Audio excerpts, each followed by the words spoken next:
I'm here with Blaine Scott, Senior Pastor from First UMC of Grand Junction, and they had a wonderful Advent-focused campaign for Imagine No Malaria. And so, Blaine, can you tell us a little bit about what your church did and why Imagine No Malaria was meaningful? At First United Methodist Church in Grand Junction, we first learned of Imagine No More Malaria through their clergy orders retreat last fall. And at that retreat, our United Methodist Resources had a video, actually a DVD of several different videos of the campaign. And so that made it really easy for us to use it in worship in November and toward December as Advent was coming close. Therefore, we took that video and showed it in our worship services and then chose to include the No More Malaria campaign in our Advent offerings and the letter that went out to the congregation as part of what we would do. And what were the results? The results of our Advent campaign and including Imagine No More Malaria in our offerings throughout December was fabulous.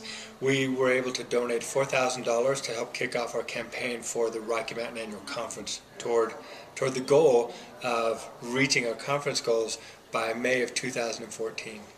Great. Was there anything in particular about Imagine No Malaria that really spoke to the members of your congregation? The congregation had previously heard about the NETS campaign, and so they had a connection with getting nets to children.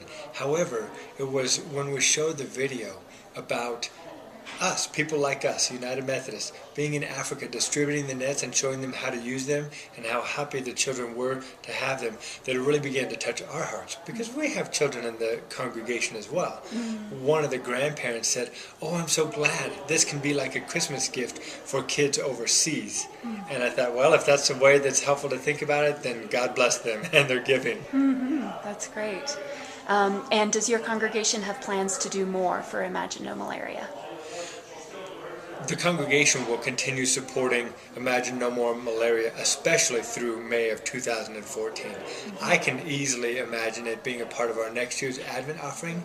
However, we also want to do some education even before next December about the goals that the conference is reaching, the outreach in the ministry, as well as what we would call in marketing an ROI, a return on investment. That they actually get to see the nets are getting there. They actually get to see the results that it's having. And the number of children whose lives it's not only impacting but literally saving. Because we've learned through our United Methodist campaign that the number of children whose lives have been lost has been cut in half in just the last few years. That's very inspiring. It is. All right, thank you so much for your time today. You're very welcome.